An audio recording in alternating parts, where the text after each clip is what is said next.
Hi, I'm Laura Green, and I'm one of the summer help employees here at the library. And I'm Cheryce Wise, and I'm also working here for the summer. And we're going to talk about some of our favorite historical fiction books. When I was in school, I really did not like history. To me, it was a bunch of dates and things that had happened on those dates that needed to be memorized. As I got older and started reading some historical fiction, I found that I was really interested in it and enjoyed the stories, and have actually learned a lot more about history as I've read stories about people from different time periods. I'm gonna share some books by an author named Kristin Hannah. Kristin kind of became popular a few years ago. She's written over 20 books. And I've read 3 of her books this summer already. The Nightingale was kind of her big book that got her, like, her first big hit. And it was named Goodreads' Best Historical Fiction Novel for 2015. And it won the People's Choice Award for Best Fiction in the same year. Additionally, it was a selection of the Reese Witherspoon Book Club in 2023, and it was named Best Book of the Year by Amazon, iTunes, BuzzFeed, The Wall Street Journal, Paste, and The Week. And it's currently in production to become a major motion picture. The Great Alone is the one I just finished reading. This is the book. And it became a bestseller on the New York Times in 2018. And it was also named Best Historical Fiction of the Year by Goodreads. And then the other book I'm going to talk about is The Four Winds. And this was published in February of 2021 and immediately hit #1 on the New York Times bestseller list, as well as the Wall Street Journal, USA Today, and indie bookstores bestseller lists. Firefly Lane is another book by Kristin Hannah. And it is actually a Netflix series. There's a Netflix series by the same name that is based on her book. Just a little bit about each of these books. I do not have The Nightingale here because it is out, because it is so popular and has a long list of holds. However, you can check it out on the Libby app. I liked Kristin Hannah's books because her main characters are females, and they are bold, resilient, and take risks to help those around them. So it's just been interesting to see how women take these risks and act in a way that's a little bit abnormal for women of that time. The Great Alone, I'll talk about first because this is the one I just read. It's set in the 1970s, post-Vietnam War. And it's a story about Cora and her husband Ernst and their teenage daughter Lenny as they attempt to start a new life in the Alaska frontier. Ernst is in a fragile mental state as he was a POW of the Vietnam War for 6 years. Cora and Lenny are what they call two peas in a pod, and they help each other survive in the last frontier. This is a story that tells about the true conditions of living off the grid, in a sometimes very inhospitable environment, as well as a story of love and loss. The beauty and danger in Alaska is reflected in the characters in this story. The Nightingale is a story that was set in France during World War II. Vianney's husband is sent off to fight for France, and she is left at home. When Germany invades France, a German soldier requisitions her house and lives there along with her daughter. Her sister Isabel is a rebellious teen at the start of the war. She is brave and often makes some very dangerous decisions and helps many soldiers escape France to get back to their country of origin. However, both women have to make difficult decisions throughout the book that risk not only their lives, but those around them. The Four Winds is set in Texas during the 1930s, and this is when the Dust Bowl and the Depression began. Elsa was a fragile child and wasn't allowed to do much for fear that she would die. She gets married, and the farm is booming. Then the rain stops, and everything dries up. There is dust everywhere, and Elsa must decide if she is going to stay in Texas with her 2 children, or if she is going to move to California for a better life where there are jobs. She too takes lots of risks and helps those around her. And that's some of her books. All right, so I have a couple books from a couple different time periods, and they're also all centered around, a woman protagonist.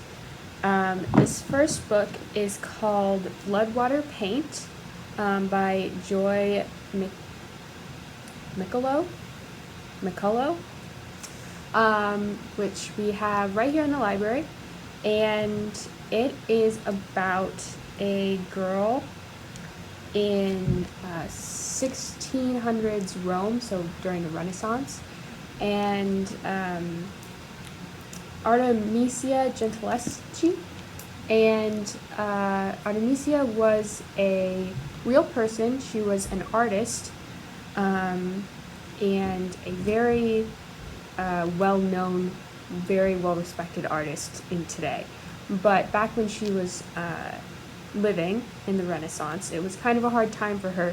Women artists weren't super, it wasn't really a thing that was done in Renaissance, during the Renaissance, not because women didn't have the skills, but because there just wasn't a lot of opportunities for them to get the education.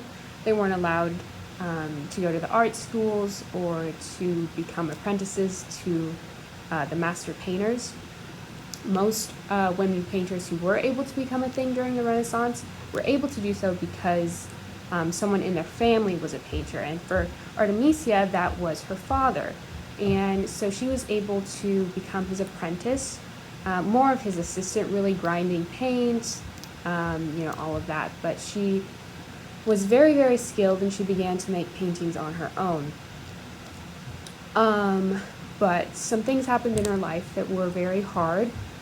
She had to go through a lot, and this book kind of deals with that sort of a traumatic event that happened for her. So it does deal with some darker themes, but it's very, very good. And it's actually written in verse, so like poetry, and the prose is just lovely, and it's a very, very just beautiful book to read. And it's really interesting to learn more about this artist. So the next book I have is called Her Lost Words, and it's actually about two women, Mary Wollstonecraft and her daughter, who is more well known. I think her daughter was Mary Shelley, who wrote Frankenstein. And both of these women were strong, independent writers during the 1700s and 1800s, respectively. And they both had to deal with a lot of the same struggles in their life. Even though Mary Wollstonecraft, Mary Shelley's mother, died when Mary Shelley was just very, very young, it's really interesting to see the impact that she was able to have on her daughter's life and how similar they were growing up. The book is written so that it goes back and forth between their perspectives as both of them grow up, which is super interesting to see. And yeah, it was just really interesting to read about these two famous writers and get a look into their lives. It's a very well-researched book. You can tell the author's done a lot of research, but it doesn't make it any less fun to read. It's very interesting. There's some fun romance and some drama, some scandal. So yeah, it's really, really good. If you are interested in Mary Wollstonecraft and Mary Shelley, there's also a book called Romantic Outlaws, which is very similar. It's about both of them. It goes back and forth between their lives, but this one is nonfiction. So it's not a story, but it's a lot more information about them if you read the other book and are interested in learning more. And then finally, this is also a young adult book.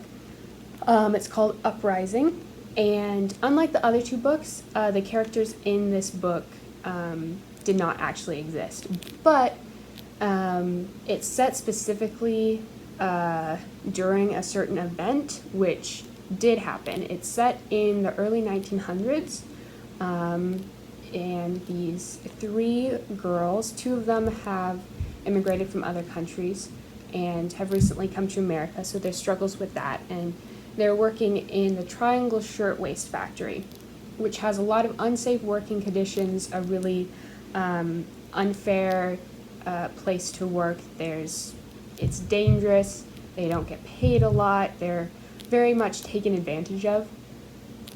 And so it goes through between these three girls' lives and as they become friends, but also struggling with the events of the time. At one point they begin a strike, the Shirtwaist Triangle Factory strike, which was a thing that did happen. And then towards the end of the book there is an event which happens that is a real thing that happened. It was a tragedy, a tragic thing to happen. I don't want to give too much away, but yeah, it was very good. I loved reading about their friendships and how they're able to live and grow in these new conditions and ultimately, come to terms with what happens at the end of the book. So yeah, that's all my books. So come on into the library and check these out.